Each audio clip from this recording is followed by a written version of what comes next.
This is John Drabinski, and you're listening to the Black Studies Podcast, a series of conversations examining the history of our field.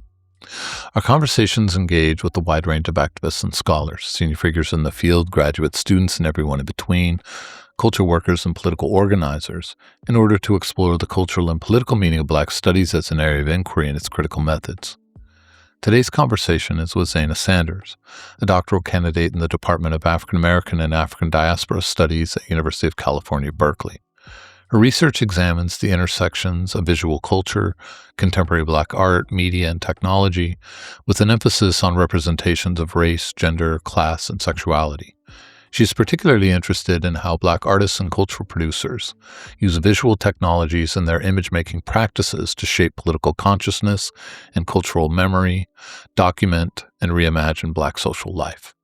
In this conversation, we explore the link between histories of struggle and Black studies practice, the encoding of Blackness in popular and visual culture, and the past and future of community work as constitutive of the field. Good morning, Zana. How are you today? I'm wonderful. How are you? I'm fantastic. It's a breezy, cool day here in the DC area. So sitting here with the window open and all the fragrant flowers and everything outside. So fantastic sort of mood. But I've also been really excited to talk with you today on the podcast. I've talked with a few Berkeley PhDs, and you all do such interesting and varied work. It's such an important program, and also you are sort of Black studies from birth in terms of higher education, master's, bachelor's, and now PhD. And Ashley and I are really committed to getting people with PhDs in the field really prominently on the podcast. It's such an important thing to get people trained in this. So for all of those reasons, really excited to have you on the podcast, and I look forward to this conversation. Thank you. I am also equally excited to be here. I love the work that you're doing. I think the Black Studies podcast is highly needed. It's highly necessary, and it really resonates. And as someone who, as you say, has been almost Black studies since birth, it just feels like a wonderful opportunity to be in conversation. I appreciate that. As I've said many times on the podcast, Ashley and I started this when we thought we'd maybe do, maybe 24 episodes with friends. I wasn't even sure if we had 24 friends between us. I think she probably has that many. I don't have that many. But it's really blossomed into a wonderful archive. And Absolutely. so the range of voices we've had has been great. And yours is going to be a really important contribution. So speaking of from birth and Black studies, we'll have a chance, of course, to talk about your research and how you think about the field and the relationship between those two things. But I wanted to start with a more from birth, a more personal question, and ask you, what is it that drew you to Black studies? What drew you to the study of Black life? And what keeps you connected to and sustains you in relation to this kind of work? Oh, that's such a wonderful question. One, I'd like to preface it by saying I'm often reminded while I was actually starting my graduate career, one of my mentors was very adamant about asking that question, why? Like, why? Mm-hmm. Why? As it relates to your research and needing to understand the whys that you were doing the work that you were doing, because you would always need to come back to it. And occasionally, I find myself continuously coming back to that question. And sometimes the answers vary, but truly, my trajectory or sort of my intellectual journey, if you will, is probably not the traditional one. When I originally went to undergrad, I thought I was going to be a doctor. By the way, this is not uncommon among Black studies majors. I swear to God, 2/3 of them were pre-med. And so I hate meeting the parents because they're like, oh, this is why my kid's not going to be a doctor. Yeah, no, I thought But you can get you can go get an MD a different with kind, a a different kind of doctor, right? I thought I was going to be a doctor, and I was studying psychology.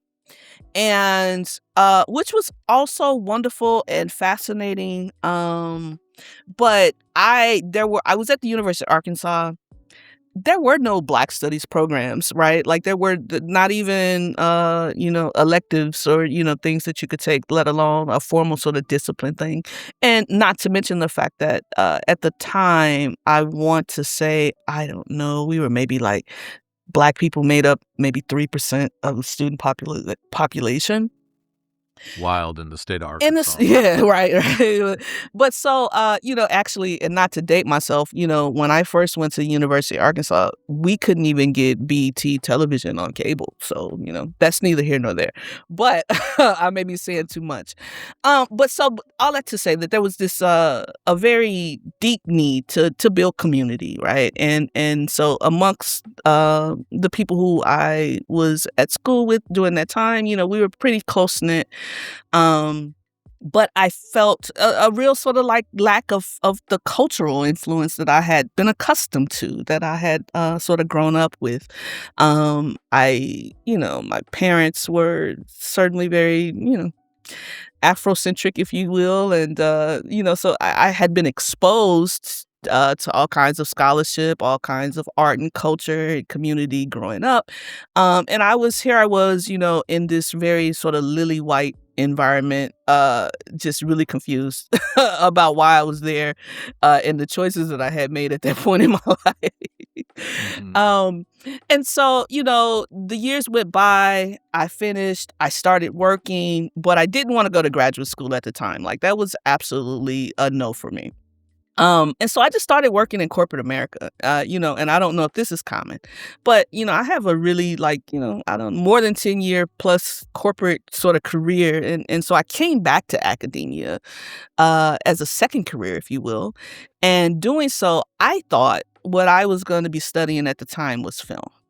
And I was just like, oh, well, I'll just go over here and take these classes at Georgia State in these in the Black Studies department, right, in Africana Studies, because I wanted to be there. And to your point about what drew me to Black Studies more formally, I remember sitting in a class and it was like Intro to Africana Studies.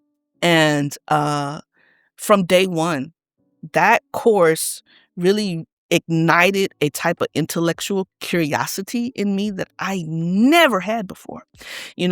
Prior to, I'm probably, what a lot of people might consider like, growing up the nerd kid. Of course, we read books. Of course, I did the whole gifted and talented programs and all those different things as a child. And I felt like going to college was just something I was supposed to do. It was a thing that, I always anticipated that I would do. Again, I thought I was going to be a doctor, without a whole bunch of forethought. I come to find out I didn't like blood, and that's why I wanted to study psychology. So that's a side note. That's a side. Yeah, physicians kind of got it. Yeah, that's a sidebar, right?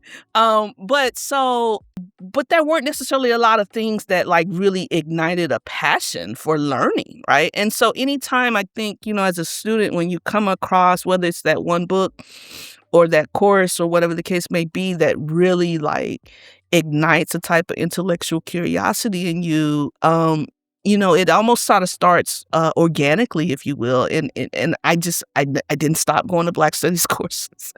But more formally, I was studying film, and it was because I thought I wanted to go into a different second career, which was, this sounds so very like unfocused, but it was really thinking around the work of sound production and thinking about sound and its relationship with sound and film as someone who has trained as an audio engineer, right?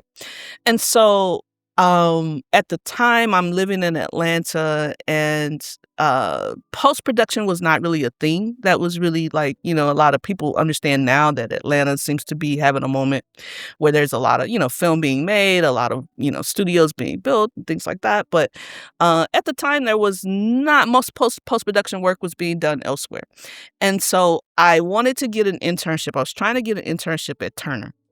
And they were like, yo, you need a master's degree. And I was like, for what? And and they were like, I mean, it's highly competitive internship. And I was like, oh, Mm-hmm. okay. So I was like, well, I'll just go and I'll take these film courses, right? More formally. And I was really interested in more of the production side of things, right? But, it wasn't like a NYU style film school or it was more of a like sort of traditional humanities type of film program. And I recall being in classes and you're getting all of this sort of history of film and, from Birth of a Nation to, I don't know, Bueller goes off to do all the things that he does. And I'm like, and then you get the last week of class, right? And the last week of class inevitably was always, well, let's talk about race now. And let's, talk about do the right thing. And I'm like, well, we needed to talk about that. Yeah, I don't know, probably 6 weeks ago, and we need more than one class to do it. And so on the flip side, I was over here in the Black Studies department, and it was like cultural studies of Black life, and we were thinking about the Harlem Renaissance, and I was learning to really sit with what it meant to think around cultural text and the real value in terms of interrogating like Black cultural production. And so I like to say, to sort of in summary, not to go too deep, is that Black studies gave me a language, one that I did Mm-hmm. not have, and I had not found in film study. It gave me a language to think about the study of race. It gave me a language to think through the politics of representation, and it really grounded me in a radical tradition, but also like a history of Black cultural production that was very expansive. It's diasporic, and from that moment, again, I just felt like I needed to know more. I needed to know more. I needed to build that sort of intellectual vocabulary and critical theoretical frameworks to sort of think through the questions that I had around film. That's a fantastic narrative, and one of the things I like too is you talked about Introduction to Africana Studies being this course that really uh, changed your sense of where you wanted to go and what you wanted to do and all of that, which is not uncommon in terms of these narratives, but there's this interesting the vocabulary for me or the sort of words that crystallize that for people, and it's sometimes sort of it is edifying or it confirmed Mhm. or affirmed, but you use the word curiosity, like it sparked this curiosity and imagination, and that's also for me. I don't often teach introductory courses. This is part of being at a big university and all of that, and the sort of I will say unjust Mhm. work distribution that we have in my department. But an introductory course has that moment of like imagining these things that are edifying, confirming, affirming, all of these sort of like Black students sort of seeing themselves in the curriculum, but also that spark of curiosity and imagination of like, oh, there's such a expansive, mysterious, initially mysterious vocabulary that attaches to this. And I love that was the way you put it. I mean, that's always, I think all of our hopes as educators is that we spark imagination and curiosity as well as like make people feel connected to what we teach. Absolutely. Because as you said, that like followed you in terms of like, well, the Turner people said you need a master's degree, and you were like, well, where is that curiosity sparked rather than just like completing my credential? Yeah. Yeah, absolutely. I think, now being on the other side of it and, well, in grad school, we're definitely teaching introductory courses. Yeah, I mean, that's part of Um, the unfair distribution. but like, I love being in a classroom. And I think there's so many things that I've learned along the way that I try to model in the classroom for my own students. And you can always tell when you got one. And when that light bulb goes off, it's such a gratifying moment. Yeah, yeah, yeah. And so, I try to play that forward, for my students, but it really is a curiosity, and I think the space of curiosity and the space of imagination as it pertains to learning is so crucial, to our pedagogy. Um, I don't I don't know how to do it without that, because then what are we doing, right? And I think in Black studies, we're asking some very difficult questions. We're asking some very big, bold questions. Um, there has to be something, that why, that keeps you, pulling on that thread. And I think this all the time when we worry, and rightly so, about, how does what we do impact students across a lifetime, right? Mhm. What does it mean that this may be the last time students read books, in Mm. college and these kinds of things? And there's some intractable kind of problems that are wide and historical and all that. But one of the things I hold myself to, I can't hold anybody else to, but I hold myself to, is like, it's not a cure, but like a one thing that cultivates that is if you leave them curious. Absolutely. Because then they're like, I want to know more about this, or I didn't get to learn enough, right? Which is different than what you said about like putting Spike Lee at the end as like the one black guy as we say goodbye for the semester. But that, like, leave them with like, this opened up all these questions and we only could kind of Mhm. talk in this way, but what else is there? Yeah. I mean, if we're going to get people back to books or watching serious films or something like that, or even just being analytical and conversational, they got to be curious and restless. Absolutely. I couldn't agree with those sentiments anymore. Doesn't always work, but we got to try. We have to try. We have to try. It worked on me and it worked on you. So It worked on a lot of us, I think. exactly. We were bamboozled. No, let me stop. So let me, since you're sort of from college days onward, Black Studies, I'm interested to hear you talk about that portrait of the field that you work with, that orients you. And I always think about this portrait in relation to the origin story of Black Studies, which is that tension between a commitment to intellectual life and a commitment to a certain kind of Black liberatory politics. And that tension, it's not a contradiction really, but that tension really comes from the two demands that students had, that there be a place to study the Black intellectual tradition, that traditional disciplines hadn't done this.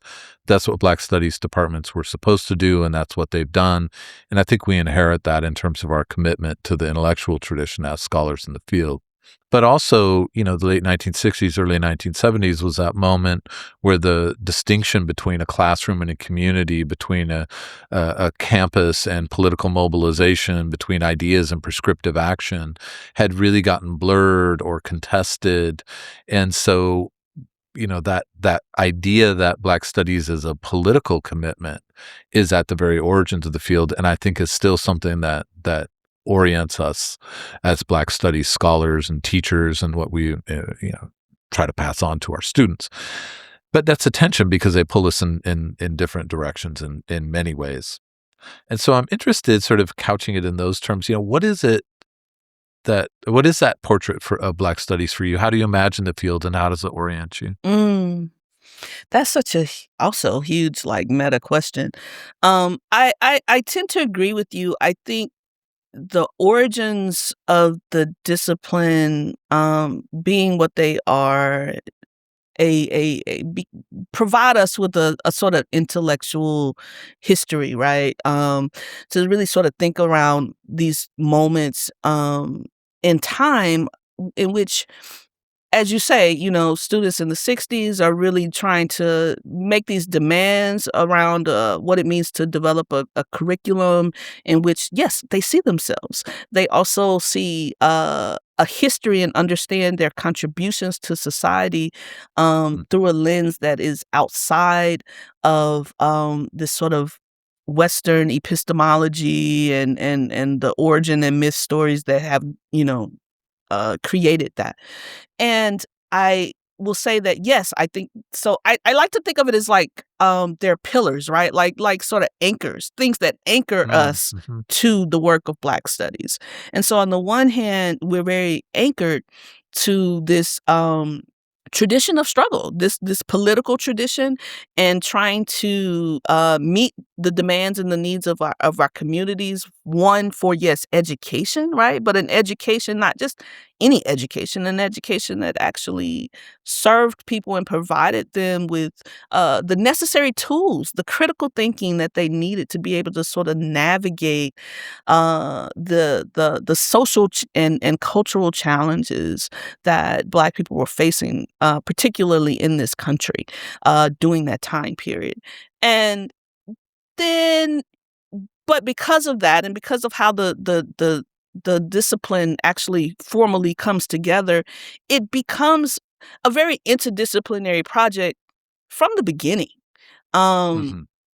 Because you had a lot of people who were trained as historians or sociologists as um the early educators who were thinking around like what would a Black studies sort of pedagogy look like? What would be necessary for us to think through not only sort of the history of the U.S. but the histories of Africans across the diaspora, and to what degree do we expand into a global view of understanding of Blackness, which may have came a little bit slower than some people may have thought was necessary. But, there have been waves in that sense, right? So there have been, these waves, and then there are these anchors that keep us sort of connected to um, what it means to sort of think through like the retrieval of a usable past, right? Mm. And thinking around Black studies as being, this sort of corrective type of pedagogy where again people are empowered with the type of knowledge that it extends from the viewpoint of those who had been marginalized and oppressed, which I would say is still very necessary. And I think the current political moment that we find ourselves in actually illustrates why it continues to be necessary. um, and then, there are people who certainly have different political orientations, and I think that has always been the case. And so this sort of disciplinary, or the pull or the tension that I think you point to, I just say that for me, I think it animates the field. I Mhm. think it animates the type of questions that we ask in our research. And it really forces us to, deal with a lot of different contradictions, mainly around not just race, but certainly around gender and around class. Um, and so I sort of see Black studies as being almost anti-disciplinary in that sense, but we've had to develop a lot of skills and a lot of different methods to really explore not only history but also to think about like the politics of the now, and what becomes important for us as it relates to that usable past, and how it informs how we are moving through the present, and how it is that we can tap into an intellectual tradition and a history of resistance that helps us think through the particular type of whether it be economical, whether it be environmental, whether it be, again, social justice problems that are continuing to plague Black life and the life of other, minoritized subjects in both the U.S. and again globally. Thank you for that. I mean, first of all, that at many levels that was really interesting, and a thing that will stick with me, and I think is already like a significant contribution to the series, is the two A words that you used of anchoring, right? Thinking about the political and the intellectual as anchors. Because the thing about anchors is you can, there could be slack in that anchor, right? And tension in another, but also animate. You said I think of it as animating. I think these two ways of I don't know what you would say, but sort of templating or sort of graphically sort of spatializing this relationship between politics and intellectual life. It's just really interesting, really well put, and for me, really compelling. So thank you. I appreciate that. And it sort of leads to this next question, and you sort of already started to talk about this a little bit about. I'm interested to hear about how this relates to your own work, right? That you're interested. You've talked a little bit about it, but you're interested in gender and sexuality studies, popular visual culture, performance studies. And I think like when you put these together, there's so many insights to be gained for Black studies. And I'm interested to hear you talk about how you think your critical frames and your research interests fit in the history of Black studies. Sort of Mm. where does it fit in the history of the field? But also what horizons do you think it opens up, and what boundaries do you think it pushes? Oh, absolutely. Well, I for one certainly consider myself an interdisciplinary scholar. I mean, but I'm a Black studies scholar through and through.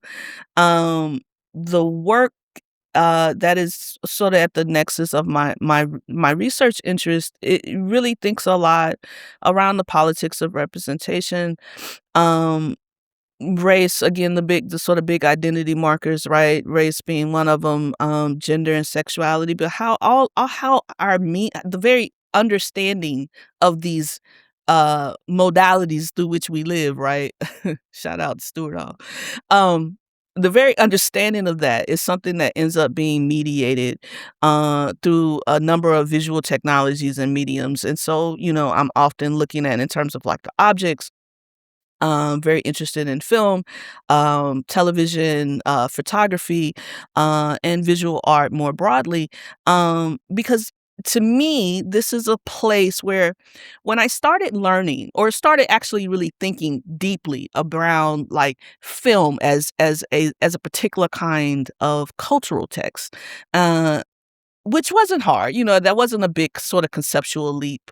I certainly remember like, we're still responding to Birth of a Nation, and like, to me, that's crazy. So to your point around, like, how my work sort of connects with the past, a lot of it is, doing the work of archival research. It is, sort of returning to, these studied histories or even lost histories in some sense and trying to retrieve them, particularly around, both the intellectual and cultural contributions of African Americans in the U.S.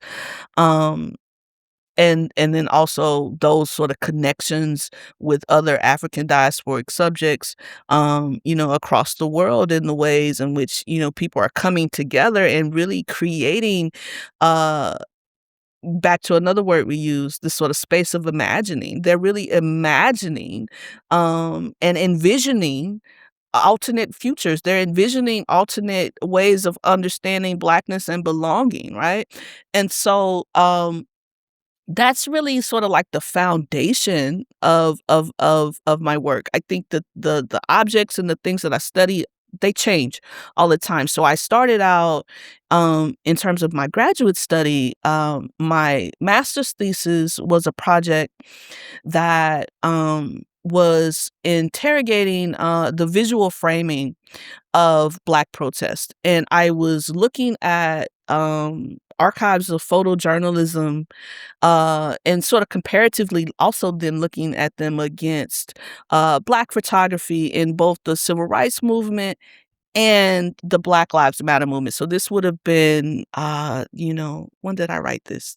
Like 2020, 2021, right? So really coming off the heels of the George Floyd protest and all those different things. So I had a lot of visual imagery that I was really trying to contest with. And to me, what became really apparent was that there were all these parallels in the ways in which both civil rights movement photography and Black Lives Matter movement photography were being presented, right? And I mean parallels in terms of how they were being presented in the media, but also parallels in terms of how maybe artists were sort of trying to like explore these histories, right? And I think even certain activists in the Black Lives, I would say that's not a stretch, certain activists in the Black Lives Matter movement, or at least who were engaging in activism in this moment, were again doing a lot of like sort of cultural recovery. And I don't know to what degree this was intentional for everybody, but for some people, it certainly was intentional. And so to me, I thought, oh, this is interesting. And not just is it interesting, but there's an interesting type of dichotomy that's being set up between these two moments through photography that was really sort of mediating how it was future generations were to understand what had happened in the civil rights movement. And I was like, Well, where else does that happen? Of course, film is another place in which that happened, but at this point in time, to me, there was like all this iconography that was really becoming really rich, and it was everywhere. And so I'm asking some like, well, there's some critical questions now around like, well, anytime you see people coming out with, fist but they're selling Pepsi, like this sort of weird like type of commodification or the fungibility of blackness, all of this and what was happening to again like Black liberation fighters and and even the Black Panther Party and Beyonce. Like there was just so much to unpack. And so for someone who had their own sort of political socialization outside. I've come of age outside, in the sort of post civil rights moment, right? I'm a I shouldn't say that on the podcast. I was gonna say I'm an '80s baby, but I am, and I'm a '70s baby, so and so it's one of these things where it's you young folks. yeah, but it's one of these things where I was really like, there's a lot that's being communicated here. And to your point, there was an intergenerational conversation that was also happening and taking place. And so my master's thesis was really sort of interrogating those things. And I did, a series of type of visual analysis, but I was also doing focus groups. And one of the things I was interested in doing focus groups is because I really kind of understood that younger people were experiencing this moment differently than our elders, right? And I wanted to really sort of think about like what this meant for all of us. And so I felt like audience reception was something. And so as you can see as I talk, like there's a lot of tools that I'm bringing together to sort of think through these things. And so audience reception was something that I thought like, okay, well, we really want to, think about the type of messages that are being communicated and the type of meanings that people are taking away from it. You have to talk to people about them.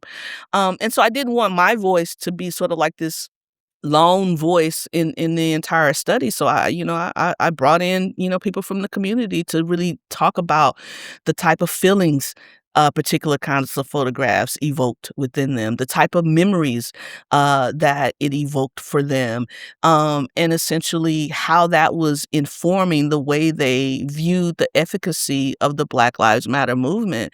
And the insights were really rich and they were really deep. And from that moment, I think one of the other questions that was being animated by people was how much are Black audiences being exposed to a particular kind of racial suffering and the ways in which this is sort of being commoditized and then, packaged and then therefore distributed back to us. And there was, starting to be a lot of serious conversation around that, and particularly as it relates to the imagery of anti-Black violence. And so, what I found, and I think maybe this is what people find in a lot of research, is that a lot of these questions were outside of the scope of what I was doing, but they were questions that I felt like had to be answered. I wanted to think more deeply, not just sort of like doing a sort of critical media analysis. I wanted to think, well, what other angle could we get at this? Certainly there was a utility for photography, right? As a cultural object, right? And thinking around cultural memory. So there was a real utility for it here. And I wanted to think about, well, how are Black artists really interrogating these archives? How are Black artists returning toward these sort of previous moments of political struggle and imagining them anew for a different generation? And might that work provide us a different entry point? That's what led me to my current research, and really was the thing that sort of pushed me into pursuing my PhD. It's because I simply had more questions that needed to be answered. And so my research now sort of picks up from my previous research and is thinking quite exclusively with Black artists and a particular kind of visual cultural history of video as a form, and how this has shaped not only filmmaking, but the ways in which Black people are documenting not just the grotesque violations of state violence, but also how Black people are documenting the mundane, the way in which technology has evolved in such a way that we have both digital photography and video, if you will, that now offer us a different entry point into Black life, a different way to think about a certain kind of interiority that maybe we haven't always had access to, in a similar way that like family portraiture or home photography has done, right? And so this was a medium that I thought was really interesting, and I wanted to explore it more, and I wanted to think about what it might mean for the work of Black video, which is what my current dissertation project is about, to image Blackness differently outside of these sort of logics of anti-Black violence. And so all that to say is that I feel that my work, I don't see myself as a historian by any means, but my work is certainly grounded in history, and necessarily so. And I also see it um, attempting or gesturing toward what it means to think around media literacy, um, to think around cultural literacy even in this moment, and how incredibly important this is for the challenges that we find ourselves facing in the 21st century, right? Um, so questions that come up are, inherently like, well, what new methods, what new modes, what new performances of resistance must we invent to be able to respond to the conditions that we face today? Questions that also come up are, again, what can we imagine in terms of an alternate social arrangement, in terms of alternate social relations? Um, and so that it's a real challenge, I think, to sort of think with art as an object at sometimes, but there's also a real opportunity because the space of imagining is completely open for our own interpretations, Yeah. and it's open for a lot of meaning making, and I think, and a lot of consciousness raising, and these also sort of then therefore relate back to the work of a Black arts movement. And so in many ways, I think it's like Black studies happens in waves almost, and so I keep using all these different metaphors, but I think we always sort of find ourselves, the temporality of Black life, I think is what I want to say, is that we find ourselves sort of returning and sort of experiencing both a past that is not yet past and a present, and also trying to imagine a future. And those things are much closer for us than I think this sort of linear Western progressive narrative that we have been accustomed to. And, one of the questions that I would hope my work does is also to help people think more critically around cultural production, to think more, and I will say think more critically, but I also want to say, like, look more deeply um at the world, and the way in which our very understanding of the world is being heavily mediated by visuality, right? And so um this is a long-standing project. When I started first doing my qualifying exams, I was like, oh, yo, so Du Bois was a visual theorist because he was Yeah. talking all about, which is not uncommon because a lot of people who do Black visual culture, cite Du Bois, but, you know, thinking around like the work of the veil and double consciousness, and all this is about perception, but also Yeah. really understanding how perception was being encoded in a particular kind of way that there's a long history of people struggling against this. And so I see my work in conversation with that. The sort of need to be corrective in that sense, and all of the ways in which, sort of Black people have not only been marginalized in society, but the ways in which race itself as a social construct has been encoded in our popular culture and our visual culture, and all of the work that people have been doing as it relates to cultural resistance to create counter narratives against those sort of dominant hegemonic meanings that we have come to associate with Blackness, right? And so, I see my work is sort of engaged in that long conversation and that long discourse. And in many ways, it is very animated by like a cultural studies framework. And to the point of race is also thinking around, the image of the Black woman, the Black man as gendered subjects, and all of the stereotypical figures that come out of that, and how they continue to animate, again, just in common sort of parlance that sometimes we don't think about when we don't think critically, when we just passively consume things.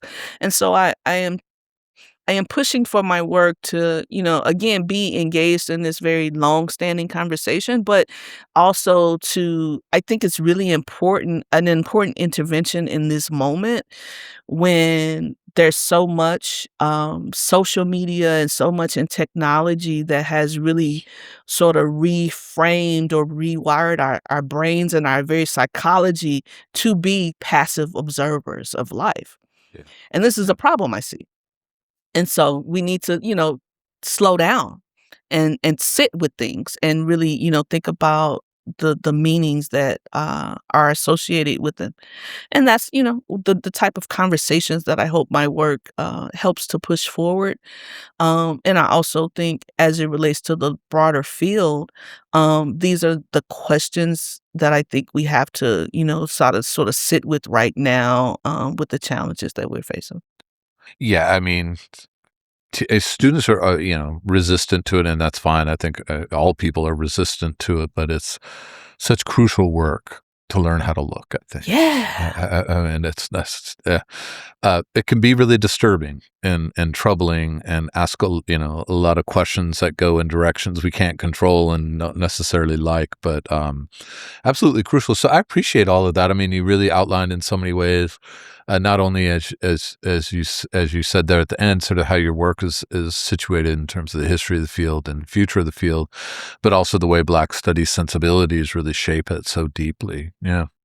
And maybe you've already kind of come up to this question in some ways, but one of the last two questions I had for you, what do you think historically that Black studies has done well, but also what do you think it has not done particularly well? That's a big one. Um, Historically, I would say that I certainly think Black Studies has done a great job at interrogating the historical narrative. I will say that the work that people have been doing deep into the archives, um, around not only resistance and social movements, but sort of intellectual lives of various figures.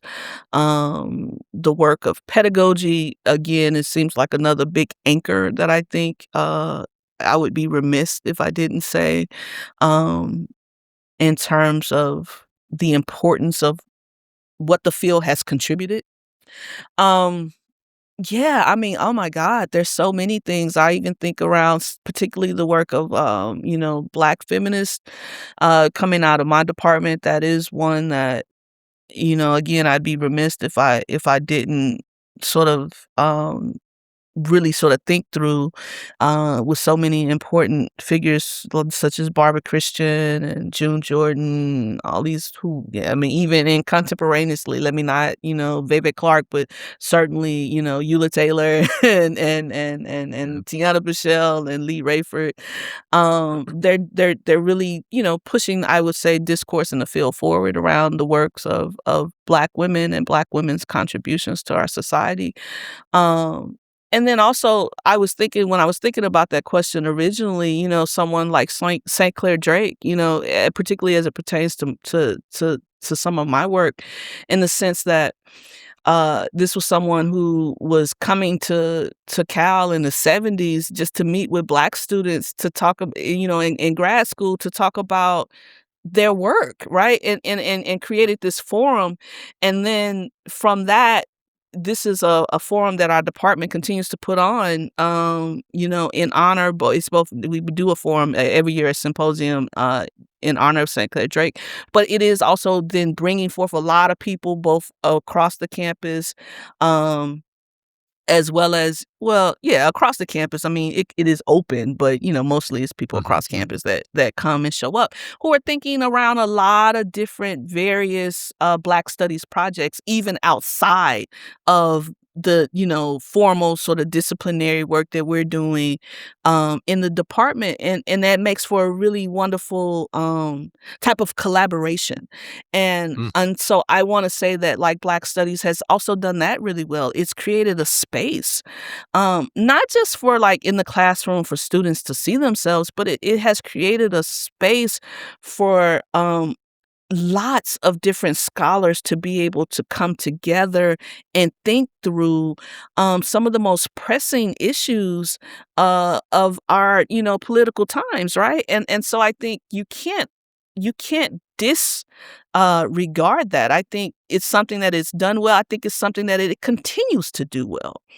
I think one of the things that I don't want to say it doesn't do well. I want to say that, like all disciplines, Black studies is still a fairly young discipline in comparative to like Sure. history, if you will, or anthropology, Yeah. right? Yeah. But so there always has to be room for growth, and I think we've seen tremendous growth across almost 60 years, where there are different fields that are popping up where you think about the work of not only Black feminists but Black queer theory. You think about and Black trans theories, and you think about the work of humanities more broadly. And I'm thinking about digital humanities, where this program is sort of itself sort of finds itself situated. But the questions, I think that's it. To me, it's like Black studies gives people the freedom to ask questions that I feel, as I talk to colleagues across other disciplines, sometimes aren't, necessarily supported. It's as if we have to justify the merit in the questioning. And this is something that I think in Black studies we tend to take for granted, because there never is a point in any of my formal study where I've had to sort of justify the reason why I wanted to explore Black life. That and so Good. I don't think this is something we should take for granted. In many ways, I think this is a privilege of being in the discipline. But I do think we've spent a lot of scholarly attention addressing the issues of the past, which are necessary. I think they still remain necessary. I think we probably all should be reading Black Reconstruction right now. But at the same time, I think sometimes that sort of generational shift, where people haven't maybe necessarily responded as quickly as they have needed to present challenges, such as, like, right now around, like, environmental justice as being this thing that shouldn't be on the outskirts for Black studies. It shouldn't be like this. And that doesn't mean that we all have to do that work, right? Like, there's room for us all. It's a big tent to explore a myriad of projects. But sometimes, we might need to think about the sort of political urgency of the now. I think that is something that I find as being really necessary. I was recently on it was like a podcast. It wasn't a podcast. I'm sorry. It was like a Zoom call. A lot of the Black Studies departments, as you know, are facing various forms of attack from this administration. And, it was an interesting call, and it was like a convening for people to come together and think about how it is that we respond to this moment. And one of the questions that someone who was anonymous, and I'm not sure if they were, like, there as a troll or not, which is absurd, but they made this comment around, like, well, essentially, you all are going to lose your jobs. And you're gonna have to go back to teaching our kids in churches, and it was totally just ridiculous, the comment. But it pricked me, and it has stuck with me since. And I only bring it up in as much to say, have we missed the map if people in our very communities don't really quite understand the work that we're doing? Yeah. And for a really long time, Fred Moten and Harney were talking about we might have to leave the institution and all of these things. And it's like, well, the work of Black Studies was never supposed to live exclusively inside of the academic institution formally. It was always supposed to be engaged with the community. And I don't know that I think some people do community-based work really well. And I'm not saying that everyone has to do it, but I do think it is important, or maybe even paramount, for us right now to be engaging with the public. And we've sort of let um, uh, this sort of right-wing rhetoric and propaganda sort of define Black studies for us. It's almost like, this moment of capture where, they've defined the terms. They've defined, our work as, being quote unquote woke in this sort of derisive type of way, and as a form of indoctrination and all of this and that. And it's like, actually, no, that's not what it is. and whatever it is, we should claim it for ourselves. And it should also be something that, again, we're having a much more robust engagement with our communities. And I think that is just the moment that we find ourselves needing to respond to. And I see people doing that in a multitude of ways. And I just want to, commend everybody that is working and engaging with some type of public intellectual life, because I think it's really necessary right now. Yeah, sometimes lessons of the task of the future lies in the origin story, and I think in the case of Black Studies, it's exactly that. Because I was on that call as well, as were hundreds of people. Did you see that comment? Fantastic. I don't.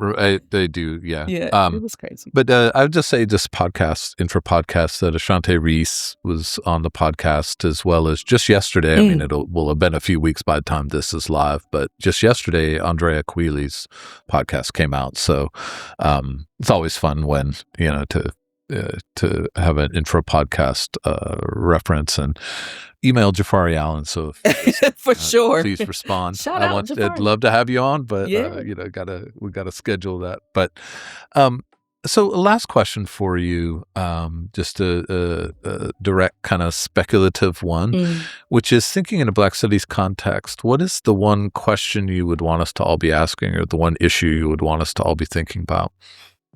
Yeah, this is the moment that you'll have to edit out, because it is the long pause of pontificating. Just give us a question. Yeah, that's so hard, because I mean, there's so many questions, and it feels like it's really hard to just sort of like settle on one. I mean, I think the first thing that sort of comes to mind is not actually what I really want to say.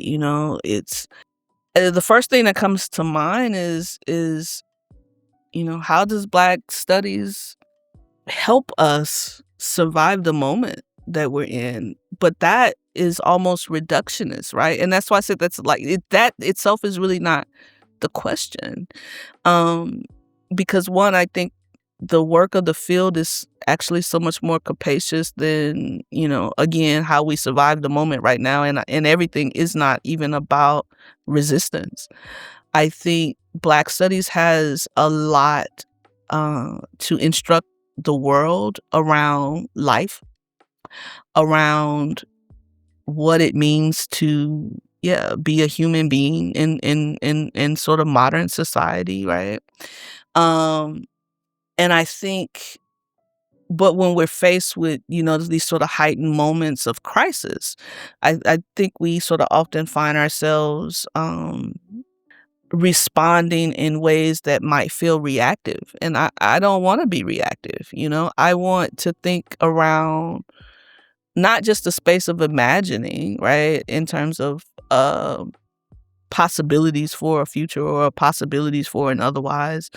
But I think Black Studies really has a capacity to equip people with a knowledge about living, and living in such a way that is in harmony with the environment. I think one of the most critical questions that is coming out of my research is slightly thinking about the environment, but it's thinking about this sort of technological surveillance that we find ourselves in in the moment, and how that itself is mediating relationships. It's creating sort of fissures in our communities. I think for all the promise that technology and social media and the internet were supposed to bring to society, in many ways it was supposed to make the world closer, and in some ways it has. But in many ways, I think, especially since the pandemic, it has made us more separate and created larger gaps. And I think it would be really interesting to think about how we build community structures that can withstand this sort of bifurcation that we sort of find ourselves in. I think that's really important. And inside of that, it's almost like the Russian dolls. Like inside of that, there are questions that are pressing around the environment, right? Around our access to drinkable water. And all the ways in which, again, something like AI is really this sort of AI boom. And I don't want to go into an AI tangent, but again, it's another way in which technology is really forcing us to have to sort of address different types of, the climate crisis, in local geographies, access to water, access to all kinds of resources, right? And so how are we creating ecosystems for not only just our present survival of the crisis of the moment, but ecosystems that actually support our thriving and support our development across time. Those are the things that I think I find myself most interested in. I'm interested in the work of cultural institutions, right, as it relates to this, as being an important sort of necessary third space where people can gather, where people can be in community with one another. How do we continue to foster that type of growth? These are the questions that I think are very urgent for Black Studies to begin to address right now. And I just think this question of the environment and Black Studies it's come up in a number of these sort of final sort of question issue to think about, and it's I wouldn't even say it's on the margins of the field. It's barely a vocabulary, but that's exactly what makes something urgent is and exciting and capacious, as to use your word, about Black Studies, is its ability to generate vocabulary around that. And I appreciate this is such a great place to wrap up, because it asks a lot of us with that question, and I like it when these podcasts ask us to offer generous vocabulary and ways of thinking, as you have, but also ask a lot of us in these moments in terms of, what are we generating? What are we contributing to the future of this field? And you've really done both of those things in this podcast, Zana, and I appreciate your time, but your thoughtfulness in this has just been fabulous. And this is a great contribution to the series. Well, I appreciate your time, and I appreciate you curating and cultivating the space for these conversations. And it's really been wonderful. Thank you for having me. All right. Well, you have a great rest of your day, and enjoy a summer in Atlanta. I know you're in Atlanta, so. Yes, I'm in Atlanta. Headed back to the Bay soon. The dissertation will not write itself. Oh, yeah. They still haven't created a way for those to write themselves. It's a total shame. All right. Well, good luck with that, and have a great rest of your day. Take care. You. Bye. Bye.